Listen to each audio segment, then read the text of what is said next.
Olá, pessoal. Eu sou a Cleusa Barbieri, psicóloga, e estamos aqui hoje com mais um podcast na trilha da adolescência. Nosso convidado hoje é Pedro Victor, professor de matemática do ensino médio da escola pública. E a gente convida você para estar aqui junto conosco nesse bate-papo tranquilo, bacana. E a gente vai dar continuidade às discussões que temos tecido aqui sobre o processo educativo. Já conversamos com o professor universitário, já conversamos com a Andressa, diretora da Baby House, já conversamos com a Claudiane, que é coordenadora do Colégio Triângulo, do ensino fundamental, já no finalzinho. E hoje a gente vai dar continuidade a esse processo, conversando com você. Pedro, se apresente um pouquinho, fale um pouquinho de você. Olha, obrigado. Seja muito bem-vindo, né? Obrigada por você ter aceitado o nosso convite. Prazer é meu, obrigado.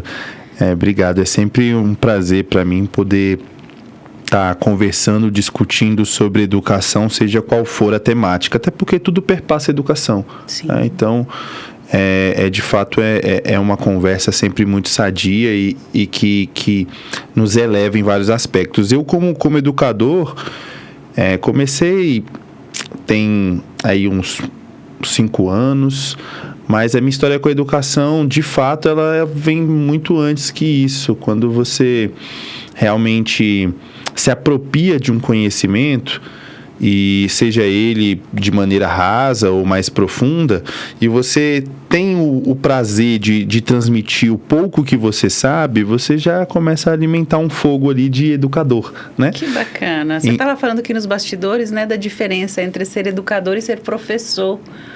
Explica isso aí. É verdade. Eu tenho muito essa filosofia comigo, Cleusa, que é realmente essa ideia de que hoje a maioria dos profissionais, eles dão aula, né? Então a gente até brinca que são dadores de aula, né? E dar aula é fácil, né? Dar aula é algo muito fácil. Porque tem coisas prontas. Exatamente, eu crio um PowerPoint, eu tenho um conteúdo, eu tenho algo programático, eu vou e dou a minha aula, eu consigo até o reproduzir. IA hoje, né? Hoje tem as IAs, exatamente, que já fazem um planejamento, Então, realmente, ir dar um conteúdo não é algo difícil. Quando você se apropria de um conhecimento, seria a mesma coisa de fazer uma palestra, né? A gente decora, a gente fala, ou fazer um bolo, né? A gente segue uma receita e a gente sabe, e a experiência vai aprimorando aquele dar aula para que aquilo ali fique melhor. Eu falo que é que nem um espetáculo artístico, né? Que nem fazer um show de stand-up. Você sabe ali onde você vai pontuar e dar aula é aquilo ali. Inclusive, hoje em dia tem muitos professores showman, né? E não nada contra. Mas assim, o educador, ele vai muito mais do que isso, do que você dar a aula, você passar o conteúdo. É você se preocupar com a pessoa que está ouvindo, né? Uhum. E com as diferentes pessoas que estão ali, né? Então, é você saber que o que você vai falar atinge as pessoas de diferentes modos, né? Qual é a sua preocupação a respeito disso? Onde que você quer levar, né? O que você quer formar? Eu sou um professor de matemática, né? Mas como educador, eu quero que ela saia muito mais da minha aula do que saber operações básicas ou do que saber fazer cálculos profundos, identificar situações, problemas. Eu quero que ela saia com valores morais, eu quero que ela saia da minha aula sabendo usar o pensamento lógico e raciocínio para tomar decisão na sua vida, né? Então, isso é ser educador. Vai muito mais do que o conteúdo da BNCC, do currículo em movimento, do DF. É realmente ajudar nessa formação integral, né?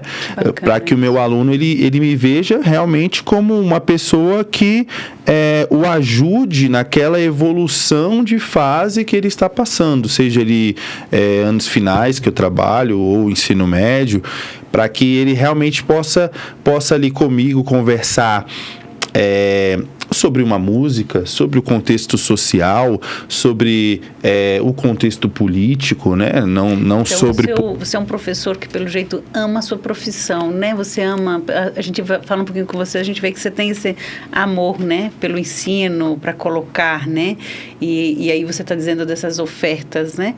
Você falou para mim também que você estimula os alunos na criatividade, com jogos, com alguma outra coisa. Conta um pouquinho sobre isso, porque eu sei que a sala de aula às vezes é engessada, né? E eu também gostaria que você conversasse um pouquinho sobre os principais desafios que vocês têm enquanto professor, porque tem professores que eu acho que tem a alma do professor, que também tem seus desafios, mas parece que transita com um pouco mais de facilidade. Como é isso? É verdade. Então, eu acho que quando nós, como professores, nos apropriamos de diversos tipos de correntes pedagógicas para que a gente se forme, né, e assim possa exercer a profissão, e a psicologia, né, muitos deles são tiradas da psicologia, o próprio Carl Rogers, né, a questão socioemocional e assim por diante, é para que realmente isso nos embase a tirar pontos positivos junto com a nossa essência, né? Então eu realmente acredito muito e na verdade acho que a única maneira de se fazer educação é dessa forma, você realmente não se prender à parte tradicional, né, do ensino, aquele ensino de bancada, aquele ensino arcaico, e que hoje é muito falado, né? É muito falado sobre, mas não é tão praticado quanto se é falado, né? Então, realmente, eu acho que os jogos ajudam muito isso.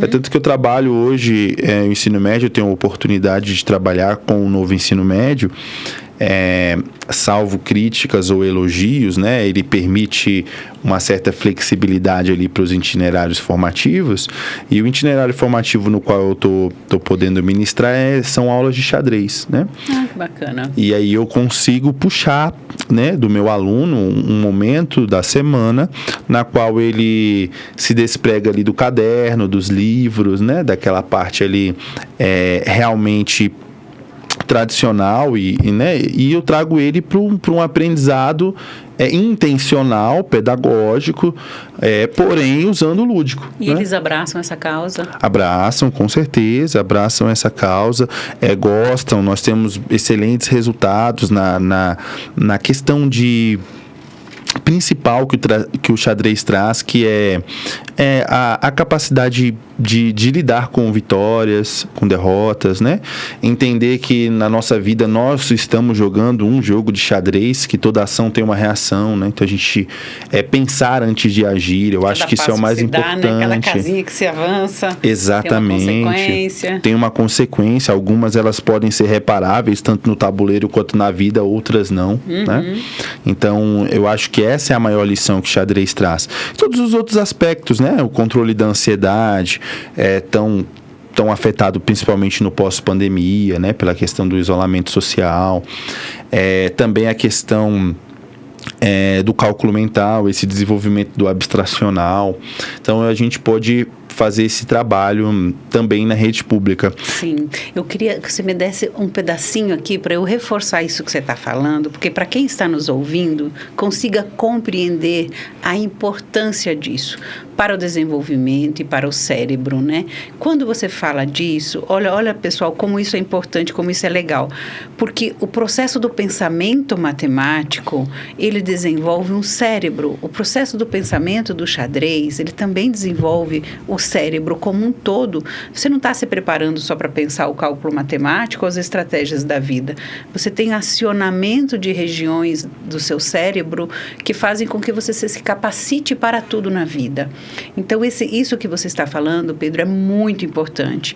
E esse estímulo, né, de jogos, de trabalhar com os grupos, onde que eles possam se perceber onde que é o meu limite, o limite do outro, é lindo, é maravilhoso, né? Extrapola um pouco isso que você falou, que é aquela forma de educar redondinho que é muito arcaico, né? E você está falando que os alunos abraçam, porque eu vejo hoje os jovens muito desencantados com a sala de aula, muito cansados com esse processo que é mais arcaico, né? Então isso é muito bacana, e eu estou vendo que você tá trazendo isso, e isso é muito bonito, né? Exatamente. Então, essa é a possibilidade. A gente brinca, né, que o xadrez, um jogador de xadrez, ele nunca vai morrer atropelado, né? Porque ele vai olhar os carros, né? Ele vai saber ali definir mentalmente o tempo, se é possível ou não atravessar, se aquele é o melhor local de atravessar, né? Então é um exemplo de trazer isso para a vida, né? Muito mais do que um jogo, do que um lúdico. E é isso que a educação ela tem que fazer, né? É isso que é ser o professor e não dar aula, é trazer o conteúdo, os contextos, e isso não é de uma maneira feita de qualquer jeito, isso não nasce naquele aluno de uma maneira inerente, isso é intencional na prática do profissional, né? Isso é despertado para que ele realmente não é um conteúdo oculto, né? Não é um currículo oculto, ele precisa ser um currículo realmente pensado para aquilo, para que realmente surta esse efeito, né? O aluno ele possa ver e pensar que o que eu estou aprendendo aqui, o que eu estou treinando o meu cérebro é para que eu realmente possa aplicar em outros sentidos, que é a abstração lógico-matemática que você disse. Então, assim, enquanto eu jogo xadrez, eu não estou aprendendo a resolver situações, problemas na matemática, ok? Mas o que o meu cérebro está sendo treinado a fazer, ele encara situações, problemas lógico-matemáticas para serem resolvidas com uma maneira muito mais fácil, né? Então, ele aprende a trabalhar com aquela maneira, né? Sim, então, e até a lidar desenvolvimento com desafios da vida, né? Do cotidiano, né? Com o Bernard Enders, que foi o professor universitário que a gente conversou aqui, ele fala desse desafio que ele tem de sala de aula, de chegarem esses adolescentes despreparados, mentalmente, inclusive, num processo de pensamento lógico para dar continuidade àquilo que eles aprenderam, né? Então, hoje eu posso dizer que existem opções também, né? Que existem outros caminhos, né? Que possam facilitar quando esses adolescentes estiverem em sala de aula, lá na universidade, né? Que saibam que não é só para esse momento, esse estímulo, né?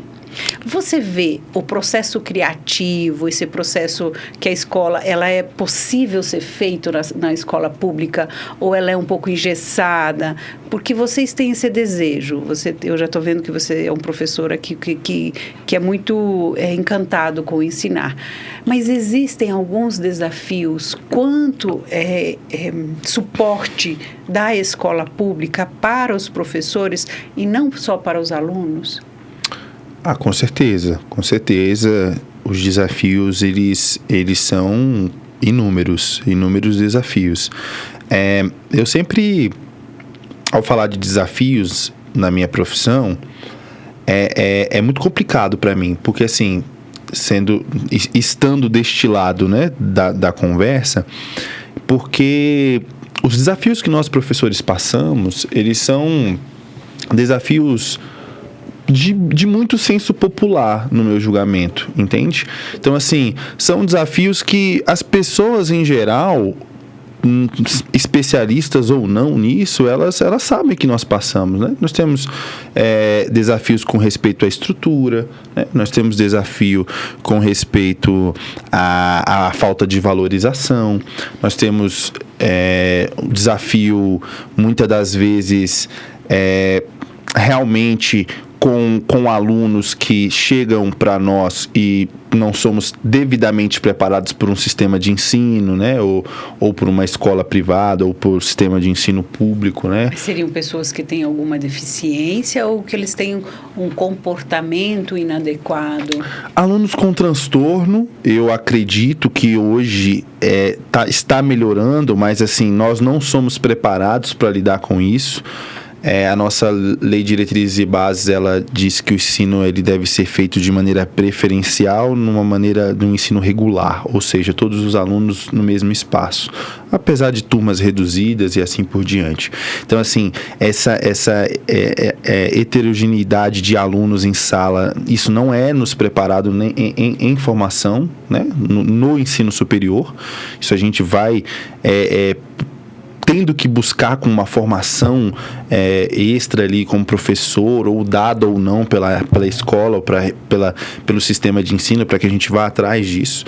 E também com situações sociais, né? Então, assim, nós professores da escola pública lidamos com alunos socialmente vulneráveis e famílias que realmente tudo junto mexe com uma dificuldade muito grande, né? Então estoura aqui, né? Nesse lugar escola, né? Exatamente, nessa mini sociedade. né? Nessa mini sociedade que é uma escola, né? A escola ela é o primeiro convívio social, o primeiro ambiente ali, uma mini sociedade que aquele indivíduo vai participar. Isso é muito, muito complexo. Mas por que eu falo que isso é difícil para mim falar? Porque esses desafios, eles não são novos, né? Eles podem e devem ser minimizados quando isso é conversado, preparado tanto politicamente quanto na gestão da escola. Isso é possível, só que ele é real, né? Ele é real. Então, assim, como educador, nós não devemos nos prender a estes desafios, né? Não estou dizendo que nós devemos ignorá-los, mas eles existem, né? E não vai ser eu ou fulano de tal que vai resolver isso de um dia para a noite. Só que eu me comprometi com esta profissão, né? Eu aceitei este trabalho, né? Com a proposta financeira e também com os meus deveres. E com o seu amor pela profissão. E com o amor pela profissão, né? Então, ele precisa ser executado da melhor maneira possível, né? Com ou sem dificuldades. Ele precisa ser feito e precisa ser feito da melhor maneira possível dentro das limitações. Então, assim, existem as dificuldades, existem as limitações, existem as minhas limitações pessoais, mas se esse for a muleta que o profissional da educação, a gente vê muito isso e as pessoas sempre usam, a gente sempre está fadado para uma educação de insucesso. Sim, né? Sim, porque veja, o que eu tenho falado, né? Até eu falei com a Claudiane, que a impressão que se dá é que é um movimento contrário, né? A escola está ali para oferecer o ensino, a capacitar aquelas pessoas a serem pessoas melhores, a ter todo esse arcabouço de conhecimentos que a escola oferece. Mas parece que existe um movimento ao contrário de desqualificar o ensino, de desvalidar o ensino, né? Uma não preocupação da sociedade ou dos pais de validar o tanto que isso é forte, tanto que isso é importante, né? Então, se a gente está vendo isso na escola particular, você também percebe isso na escola pública como algo que parece que você está ali fazendo um esforço, você está ali fazendo toda essa demanda para passar para os alunos. Você percebe que existe um desinteresse da parte deles em aprender. Como é que você percebe isso? Acontece, com certeza, e vem potencializando isso com o passar dos anos. Isso também é um fato. Mas eu acho que, assim, como profissional da educação, a nossa talvez maior dificuldade hoje seja ser um encantador, né? Então, eu acho que essa é onde mora esta maior dificuldade. Eu poder motivar o meu aluno, e isso no meu cenário da escola pública, ele é mais desafiador, né? Então, quando eu tenho um aluno de escola privada, com uma família talvez um pouco mais organizada, né? Uma família que ele pôde perceber o quanto o estudo pôde mudar a realidade da sua família, né? Então, financeiramente, assim por diante, ele já se sente um pouco mais motivado, porque ele vem de casa com isso, né? Agora, muitas das vezes, quando você tem um contexto social no qual você não percebeu que o estudo pode te tirar de algum lugar, pode melhorar a sua vida, né? E assim por diante, você precisa encantar, motivar o aluno, né? Então, isso é mais difícil do que ensinar português, matemática, história, geografia. É você ensinar que o que você está passando para ele transforma a vida dele. Transforma a vida dele. Transforma a vida dele. E muitas vezes isso é difícil, né? Porque o investimento do estudo, ele é um investimento a longo prazo. Sim, né? Sim, com certeza. Né? Não se aprende de um dia para a noite, né? E não se tem um resultado, muitas das vezes, na cabeça imatura de um jovem, de um adolescente, um resultado imediato, sim, né? Porque ele traduz o resultado, muitas das vezes, num emprego, num financeiro, e aí vale mais a pena para mim estar de menor aprendiz, né? Pela condição social da minha vida. E aí o menor aprendiz dá uma perspectiva dele ser efetivado. E aí, para que eu vou estar estudando isso, né? E não Você entende... vai ser menor aprendiz para sempre, né? Exatamente, né? Então, talvez seja uma necessidade da sua família que você complemente a renda, e é importante, com certeza, para muitos. Mas eu preciso ver que aquilo ali é um meio, né? Algo que, com a educação, eu quero chegar mais longe. E é essa a motivação. Muitas das vezes não é, porque eu estudar aqui, eu vou me formar, com o ensino médio eu consigo o que hoje? Nada. Né? Eu vejo que tem meninos que falam assim, vou desistir de estudar, porque ele faz aquela preparação, como é que chama aquela que ele não termina, mas ele pode fazer uma prova? A prova de capacitação para terminar. É o EJA. É o EJA, né? Eles falam, mas para que eu vou estudar? Eu vou fazer o EJA. E isso não é só da escola pública que eu ouvi, Pedro, da escola particular, muitos. E com o apoio dos pais, né? Eu vou parar de estudar, vou fazer outra coisa, depois eu faço o EJA e eu consigo. E parece que daí se desqualifica um pouco, né? Não se percebe o tanto que esse processo sistemático de ensino favorece o desenvolvimento cerebral e se prepara melhor. E como você vê, Pedro, o bullying na sala de aula, na escola? Vocês presenciam isso? Como está isso aí para a escola do ensino médio onde você trabalha? A minha relação com bullying enquanto profissional, eu te confesso que graças a Deus a minha experiência com isso, ela não é uma experiência vasta, assim. Eu percebo que isso é muito real na educação, até quando a gente conversa com os pares ou vê notícias, mas assim, na minha sala, eu não convivi tanto com essa... Com isso, ou realmente talvez não tenha percebido naquele momento, talvez na minha aula aquilo não ocorra, né? Não porque eu seja especial ou diferente, mas talvez pelos momentos das minhas aulas isso não surgiu, né? Infelizmente, essa oportunidade. Mas assim, o bullying é algo que é uma dor, né? Uma doença na parte estudantil, e que ela deve ser encarada como uma doença e um mal da sociedade, né? Da sociedade, porque eu já tive a oportunidade de estar numa escola onde a principal queixa era que os alunos estavam fazendo bullying com os professores. Então, eles selecionavam de qual professor eles iriam gostar e o qual eles iriam atacar. Né? E aí o poder de convencimento entre os alunos, né? Aquela questão da liderança, e aonde que eles anulavam, cancelavam o professor literalmente. Então isso é uma coisa muito séria e muito grave, né? E o desempoderamento da própria escola para poder agir nesse sentido. Não é? Porque são alunos que eles são protegidos, inclusive pela família, porque eu não, né? Meu filho está em sala de aula e vocês têm que dar um jeito. E a gente não tem ideia do mal que se causa a questão do bullying, tanto entre eles, entre os pares, como este empoderamento que eles têm hoje. Porque eu vejo que os professores hoje, eles não têm mais poderio, né? Eles não têm mais autoridade. Ainda bem que não são mais autoritários, mas a autoridade eu acho que é muito importante que se mantenha para que o ensino aconteça. Nós não vivemos sem leis e sem ordens. O caos não é algo que é da sociedade. Não se tem sociedade quando você tem o caos.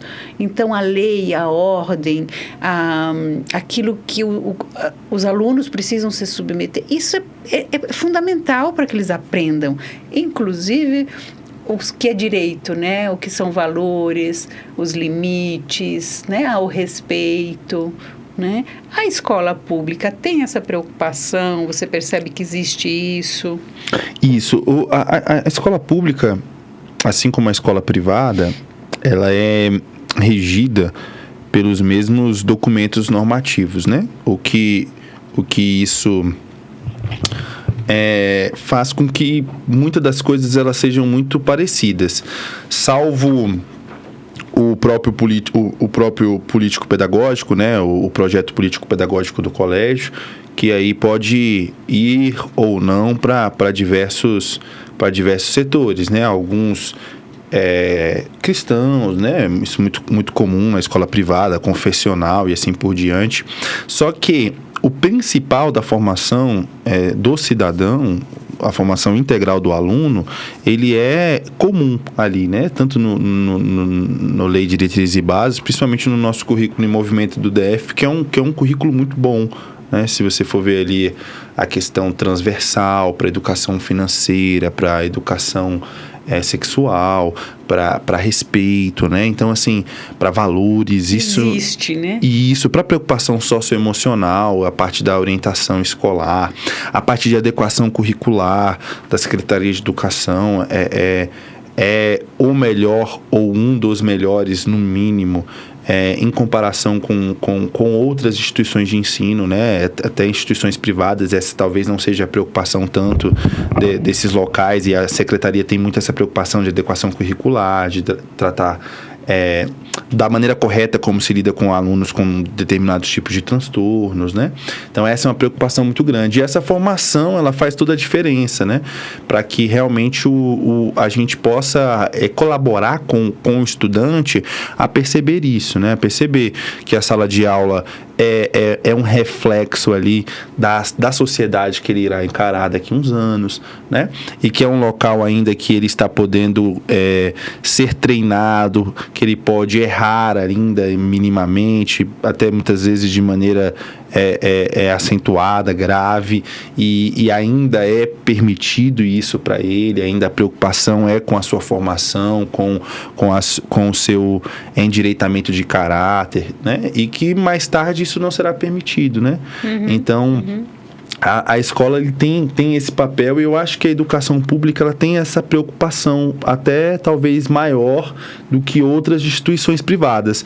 Não é puxando sardinha, mas assim, a gente que está na educação percebe que muitas das vezes as instituições privadas, talvez as de elite, não as pequenas, de confessionais e assim por diante, tem uma preocupação maior com resultados, né? Com aprovações, e muitas das vezes elas deixam essa questão de integralidade do aluno. A escola pública prepara muito bem.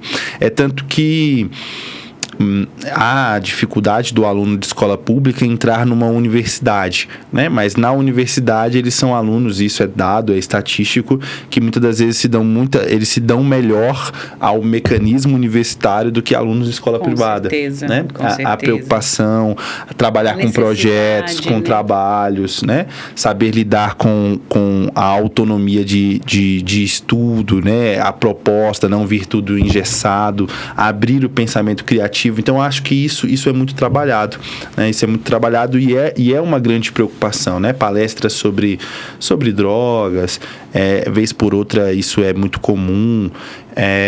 A questão do suicídio hoje em dia, né? Então, assim, eu percebo na instituição em que eu trabalho, na rede, na Secretaria de Educação, essa preocupação, né? De diversos aspectos de se orientar, de se caminhar junto com o estudante, trazer ali uma perspectiva profissional, feiras de profissões, né? Sim. Então, isso faz com que o aluno ele tenha o pertencimento da escola. Eu acho que quando você tem esse pertencimento, você ajuda na formação, além dos valores, a formação da motivação para o estudo, para continuar. Eu acho que isso é um impacto muito grande, né? Olha só, Pedro, eu vejo assim... É bom o que você está trazendo, né? Porque a nossa visão da escola pública é muito ruim. É muito, muito ruim. E nós temos N casos, né? Que a gente poderia falar aqui que compõem isso, né? Recentemente eu ouvi uma história de um professor que levava o cachorrinho para a sala de aula. E é lógico que os alunos, né? Que era o ensino mais básico, não estavam prestando atenção na aula. Eles estavam querendo cuidar do cachorrinho, né? E isso era permitido, que o professor levasse o seu próprio cachorrinho, dando aula com o cachorrinho na mão. E quando a diretoria se pôs contra e falou, não, chega, esse cachorro está atrapalhando a sala de aula, os alunos fizeram um movimento, um abaixo-assinado, para que o cachorro continuasse a participar da sala de aula. Então, nós temos histórias, assim, N histórias, né, de alunos que quebram, que desrespeitam, né? E eu acho que isso é uma visão muito ruim, nós precisamos mudar isso. Mas eu acho que o que muda isso, essa visão que nós temos tão ruim da escola pública... Eu estudei em escola pública, não tinha escola particular, não existia isso. Então, eu sou aluna de escola pública e graças a Deus, eu fui muito bem educada. Mas isso é lá bastante tempo atrás, eu não vou falar muito tempo assim. Mas eu acho que nós precisamos mudar isso. Mas o que você está me trazendo agora, eu acho que o que muda é a paixão por ensinar, né? Porque você encanta. E eu acho que quando você encanta, você tem o respeito. Porque é isso que você está falando, né? Hoje vocês não podem ser só professores, você tem que ser encantadores dos alunos, né? Porque assim, os aspectos que são negativos e que precisam ser melhorados, eles são muito enfatizados, né? Então, assim, realmente eles existem e existem mesmo e precisam de uma atenção e precisam de políticas públicas governamentais pensadas ao médio e longo prazo para a educação básica, né? E eles precisam realmente tanto isso na escala estratégico, mas também no nosso operacional como profissional, como professor, como gestor que está em sala de aula. E mas a gente precisa ver com isso. Parceiros também, né? Com os pares, sim. Como assim, alguém que está com algum problema, algum diagnóstico que precisa ser colocado, né? Alguém que tem ansiedade, depressão, transtorno de pânico, algo assim que também tenha um suporte além da escola para colaborar com isso, né? Muitos professores adoecidos também, é verdade. Isso, professores adoecidos, também os alunos adoecidos. Então, eu acho que é uma sociedade como um todo, né? É uma rede. Eu acredito em educação exatamente isso. Precisa do apoio, do suporte, precisa ter parcerias com a Secretaria de Saúde, precisa ter parcerias com a parte público-privada, talvez bancos. Os CAPs. Exatamente, CAPs, o DETRAN com a educação de trânsito, muito presente nas escolas também, né? Então é necessário, porque a educação ela precisa desse suporte especialista de diversas áreas para poder trazer ali uma melhora emocional, psicólogos, né, psiquiatras, para que os laudos também eles sejam feitos ainda mais, né? Teve ainda um salto muito grande nos últimos tempos, mas que isso fique melhor. Fonoaudiólogo, a educação ela precisa, para que ela evolua, andar casado e bem amparado de todas essas formas, né? Isso aí é uma grande verdade. É muito bom isso, né? Porque quando você dá valor para tudo isso, você prepara jovens melhores, e com os esportes também, né? Eu acho que o esporte aí, nossa, eu acabei de ver que uma brasileira aí ganhou a medalha de ouro, né? Na ginástica olímpica, e isso é lindo, né? A gente vê como que o esporte é fantástico e ajuda. Quantos e quantos relatos nós temos, né? E eu acho que o investimento nisso é saúde, em quadras, né? Onde os alunos podem se expor mais, estimular mais fisicamente e menos com os aparelhos celulares, né? Como você vê esse problema da tecnologia dos celulares na sala de aula, se pode, se não pode? Como você vê o quanto que isso atrapalha, o quanto que isso ajuda? Hoje no Distrito Federal, nós temos inclusive uma lei, né, distrital com respeito à proibição do uso de celular em sala de aula pelo estudante. Então realmente ele já foi até regulamentado isso, né? Mas por não foi obedecido ainda. Ele tem aí um pouco de dificuldade. Mas eu acho que é onde mora mais esse problema, é que como professor, não adianta eu tentar lutar contra o celular e a tecnologia, né? Então, assim, isso eu vejo de uma maneira muito clara. Não adianta você tentar, naquela sua sala de aula, esquecer que vive um mundo lá fora, que aquele mundo já está avançado tecnologicamente, que o aluno tem um aparelho, muitas das vezes, muito mais atrativo do que um professor. Total, né? E aqueles fonezinhos de ouvido que quase você não enxerga, né? E aí, às vezes, eles estão ali Eles estão ali com fone e você nem sabe. Mas a alma não está presente, não, né? Exato. Tá lá Então, o que a gente tem que entender de duas maneiras, primeiro, você precisa ter uma aula cada vez mais atraente, né, para que você possa ter assim o mínimo, mesmo que injusto, de tentar uma competição contra isso. E segundo, procurar ser um aliado da tecnologia, né? Então, eu acho que isso é muito importante. Então, hoje em dia, tem diversos sites que a gente pode trazer o lúdico, o gamificado online, como você bem mencionou. A gente citou o xadrez, eu acredito muito no xadrez, por ser algo que eu gosto e que participou da minha formação, me ajudou na minha ansiedade, no meu TDAH, mas assim, diversos que a gente pode usar em sala de aula. Então, assim, por que eu não vou trazer o celular para aquele momento? Combinados didáticos, eu acredito muito ainda, isso é um termo cada vez menos falado, mas assim, é muito importante que você tenha um combinado com seu aluno de rendimento, e quando aquele combinado funciona, todos ganham. Então, assim, existe um momento na minha aula de que ele poderá mexer no celular dele, que ele pode jogar um jogo que ele quiser jogar, ou conversar, ou olhar o Instagram, desde que não seja nos momentos que nós combinamos que não pode, né? Então, assim, eu acho que todas essas técnicas, táticas, vai muito do estilo do professor, cada um tem a sua, mas ajuda na colaboração para que você dê a sua aula. Então, assim, se adianta eu ficar lutando 50 minutos contra um celular e o meu aluno não prestar atenção em nada, ou eu estiver atendendo 30% da minha sala de aula, do que eu dar 40 minutos de aula bem dado e ele ficar 10 minutos no celular, matematicamente, para mim, é muito mais proveitoso, né? Então, assim, se eu consigo trazer essa postura para a minha sala de aula, eu tô vencendo ali a tecnologia e pegando ela como aliada pro meu lado educacional. E se numa aula eu consigo ainda que os 10 minutos finais eu traga uma atividade no celular, então ele vai estar mexendo no celular enquanto ele está gastando o tempo total da aula com o devido aprendizado. Então, eu acho que dessa forma a gente minimiza um pouco, né? Porque realmente lutar é cada vez mais complicado, mais difícil, né? E isso vai causar cada vez mais adoecimento e mais insatisfação profissional, mais desilusão do profissional com respeito àquelas crianças, e aí a nossa educação vai entrar num ciclo vicioso de cada vez mais alunos afastados, né, do que deve ser, e o aluno muitas das vezes sabe?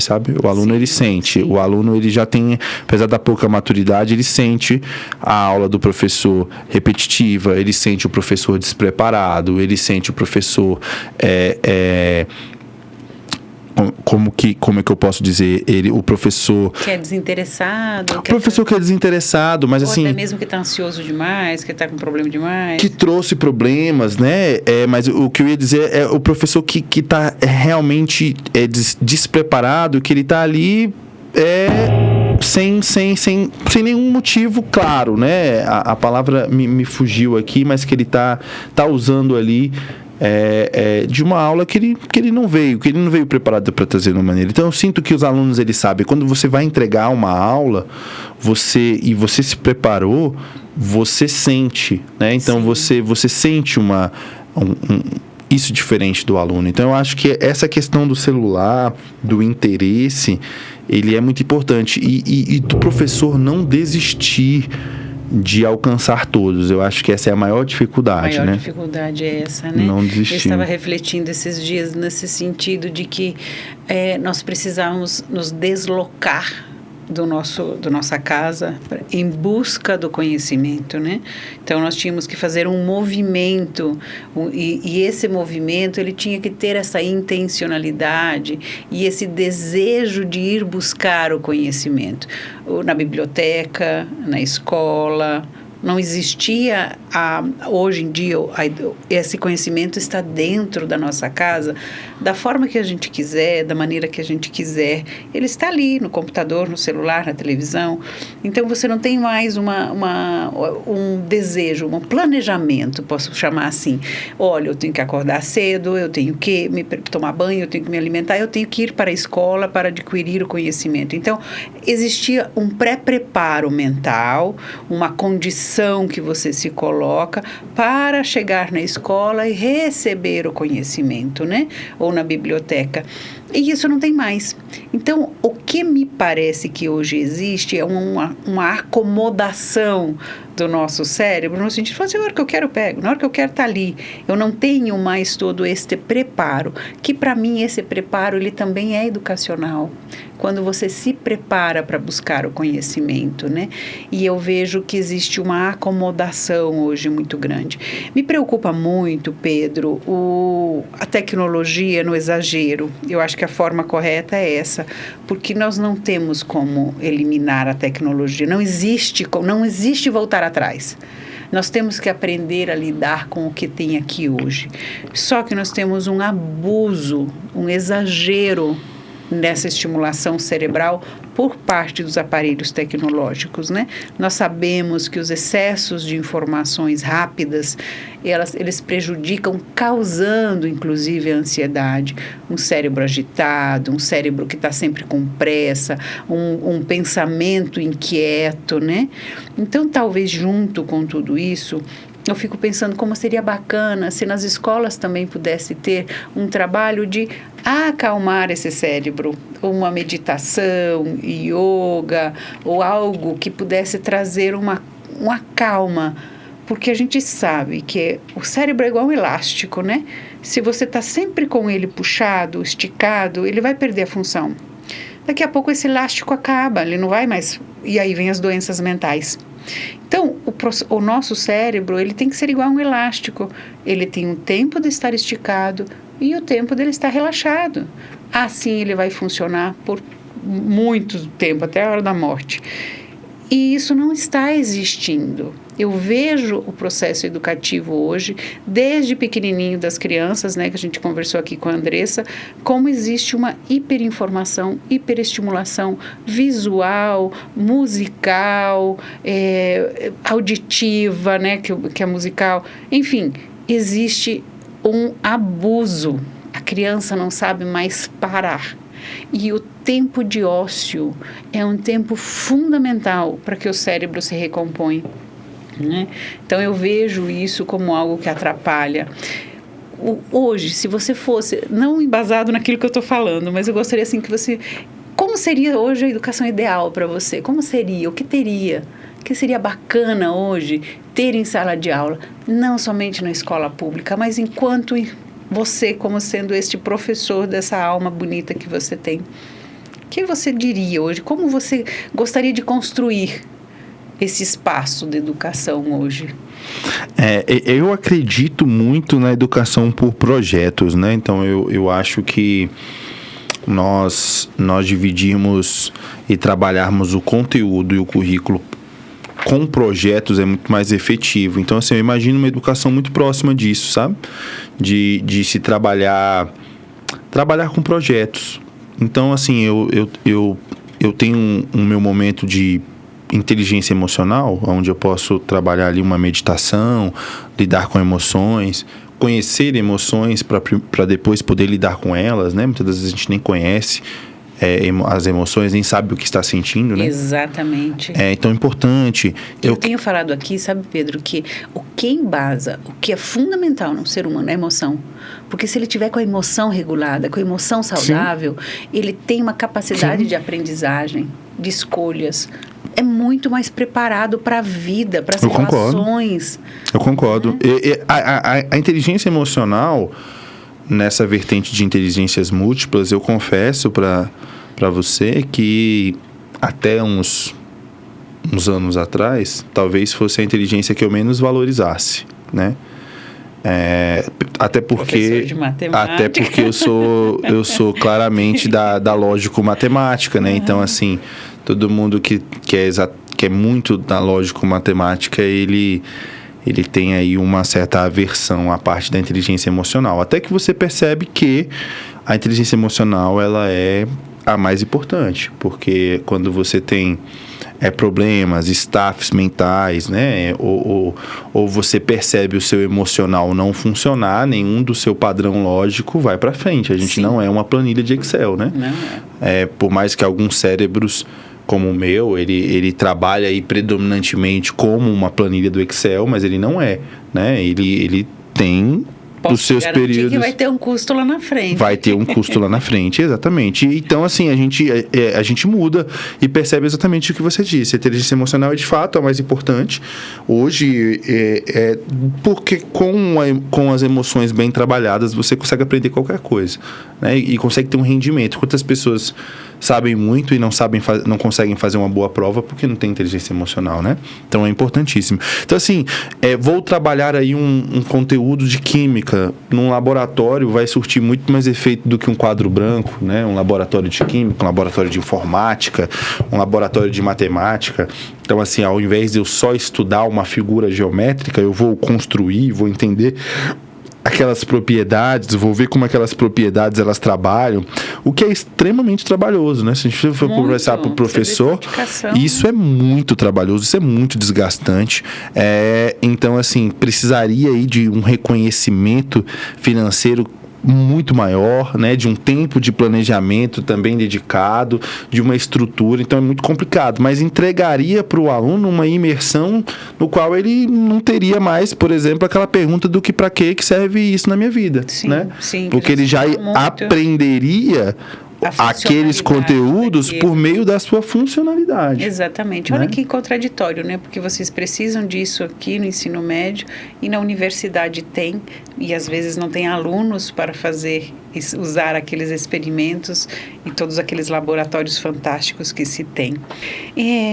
Pedro, eu gostaria que você falasse um pouquinho mais sobre o seu projeto que você está sugerindo aí, né? Que você colocaria como algo para a escola, né? Que projeto é esse? Como seria isso? Maravilha, maravilha. Então, é muito na perspectiva do interdisciplinar. Então, assim, ele começa com uma real valorização da coordenação dos professores, né? Então, assim, ele começa realmente com uma discussão intencional entre os pares para que se escolha ali uma temática que possa abarcar de uma maneira séria, de uma maneira engajada, as áreas do conhecimento. Por que isso? Porque hoje em dia, muitas das vezes, nós como professores somos forçados a um trabalho interdisciplinar e que a gente força a mão ali para encaixar algo da nossa matéria. Mas, assim, um mergulho de fato profundo, né? Então, por exemplo, vou trabalhar ali... Vou citar algo próximo, né? Eu, por exemplo, hoje em dia eu trabalho com um projeto de xadrez, e esse projeto de xadrez, ele tem como principal foco os anos iniciais do fundamental. Então, eu trabalho com esse projeto de xadrez para o fundamental, anos iniciais. Esse projeto, ele é trabalhado pensando ali na BNCC de cada ano. Então, eu estou num momento ali de abstração matemática. BNCC? BNCC é a Base Nacional Curricular. Então, é um documento que rege quais são os currículos, os conteúdos que cada ano as escolas, independentemente de quais são e de onde são no Brasil, elas precisam abarcar aqueles conteúdos, que lá na frente vão estar presentes na prova do Enem, que é uma prova, né, a nível nacional para isso. Enfim, então... Eu penso no xadrez como um instrumento, como um pano de fundo, para chegar nas habilidades e competências. Lógico, matemática, mais óbvia, mas também de leitura, de interpretação, de história, de geografia. Então, assim, aonde que o xadrez ele trabalha história e geografia. Então, se eu estiver falando com alunos mais velhos, esse projeto ele é do Fundamental Anos Iniciais, mas eu posso pensar ali no tabuleiro de xadrez como sendo ali coordenadas geográficas, né? Então, eu tenho ali linhas e colunas alfanuméricas, no qual é o mesmo princípio de latitude e longitude. Né? Para o trabalho da geografia, né? Eu tenho ali o xadrez como uma manipulação intelectual na Guerra Fria, algo importantíssimo entre Estados Unidos e União Soviética, naquela corrida intelectual, armamentista, de se provar, então, né? Tem como complementar. Vamos colocar aqui, você está usando o xadrez, mas você pode incluir coisas nesse... Olha que bonito isso, né? Então, você está dizendo que vamos sair desse quadro branco e vamos para atividades. Exatamente, vamos trabalhar com projetos e trazer para cada ano, para cada pensamento, o que aquele projeto ele pode contribuir, né? A matemática, por exemplo, hoje em dia, por que as pessoas não escrevem boas redações? Isso é uma teoria minha, tá? Isso aí é completamente meu.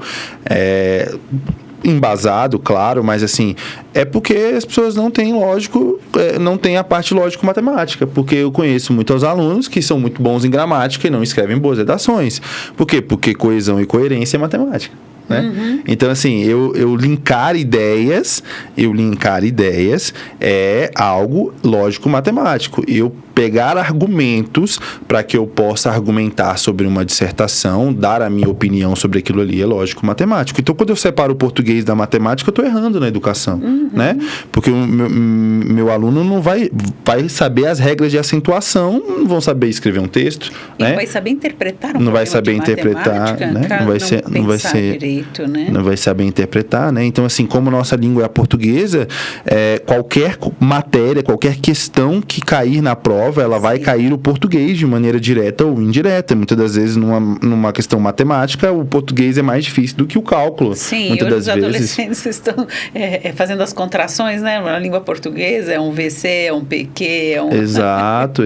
Então, assim, quando eu trabalho esses projetos e trago dessa visão ampla, eu mostro para o aluno, crio um interesse, aquele aluno que se vê como um aluno de exatas, por exemplo, como eu me via no ensino médio, no ensino fundamental, ele percebe, poxa, mas aqui, olha, na gramática, eu consigo enxergar uma lógica na gramática, né? Olha, mas aqui na matemática, eu consigo entender ou fazer sinapses que vão me ajudar ali a ser um orador melhor, a discutir minhas pautas sociais, da minha sociologia, da minha história, da minha geografia, de ser um advogado que eu quero ser, né? Então, isso faz com que a gente crie ali que o conhecimento, ele está totalmente interligado, que seria interdisciplinariedade.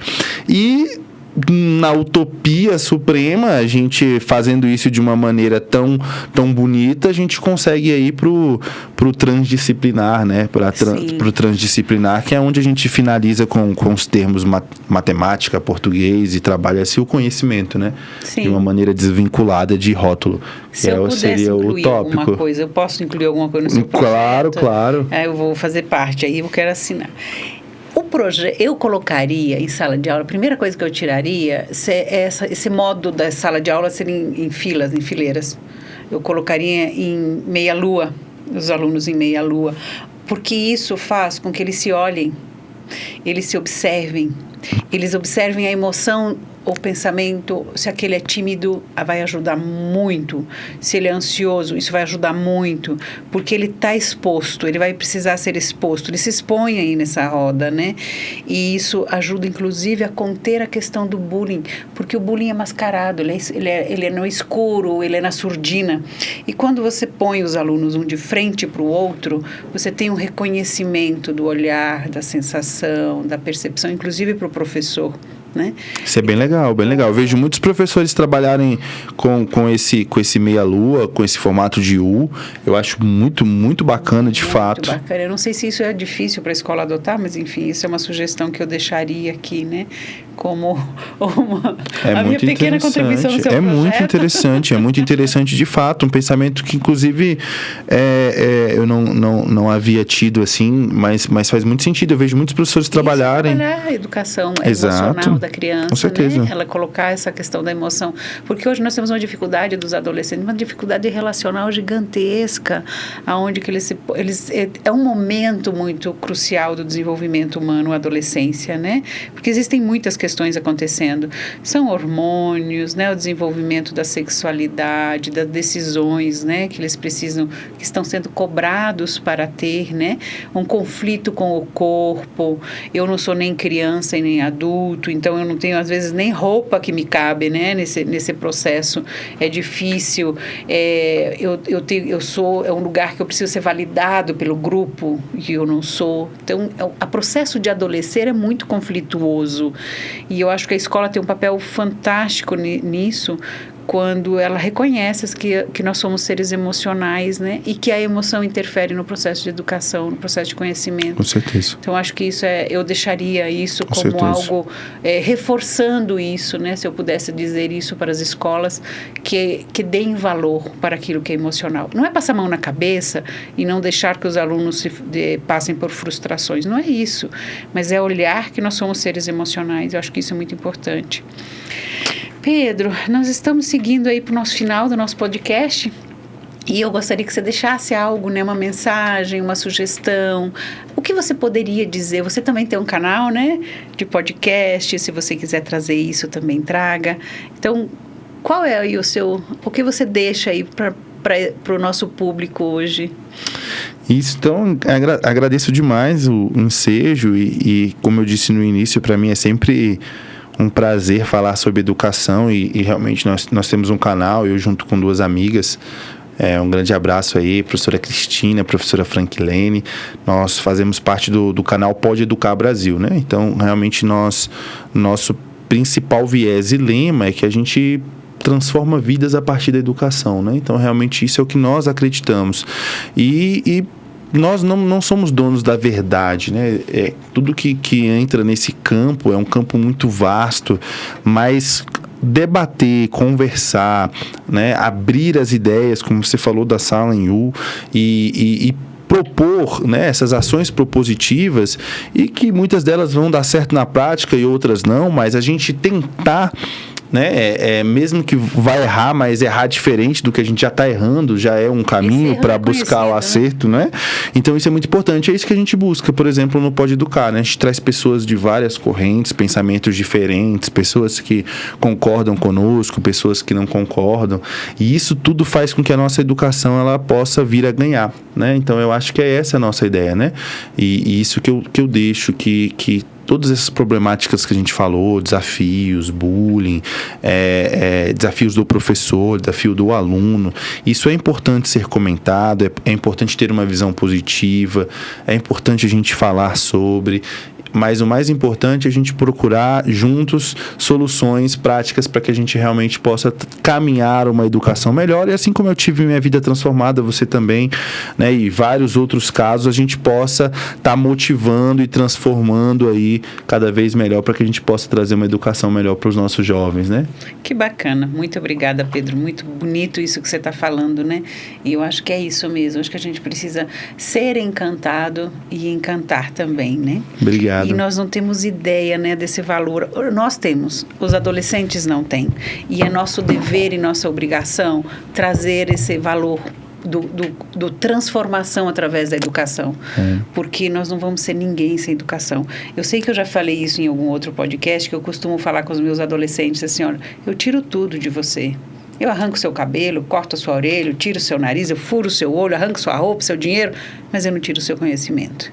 O seu conhecimento é aquilo que você tem de mais precioso e é aquilo que vai te embasar para a vida, que vai levar você para tomar decisões, escolhas, se relacionar, né, ter sucesso, saber lidar com as suas questões financeiras, né, saber ter maturidade para lidar com os desafios da vida. Então, eu digo para os adolescentes, estudem e deem muito valor. Tem gente que fala, mas para que eu vou aprender matemática? Para que eu quero saber de matemática? Pode ter certeza que vai ter resultado quando você estimula o seu cérebro. Com certeza. Né? Em todas as áreas. É muito importante. Minha colega sempre diz, né, a Cristina, o adulto da relação somos nós, né? Então nós precisamos trazer isso para eles, né? Isso. A gente precisa deixar isso claro, né? Eles estão em formação, né? Até legalmente falando, não respondem pelos seus atos, né? Na plenitude. Então, assim, nós somos os adultos. Então, a gente tem que trazer isso para que eles possam, quando tiver a nossa idade, a consciência e a maturidade vir, saberem que aproveitaram o tempo porque tiveram bons tutores ali, né? Sim, muito bacana.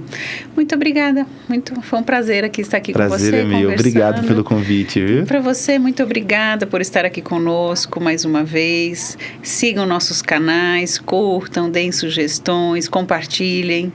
Muito obrigada a todos.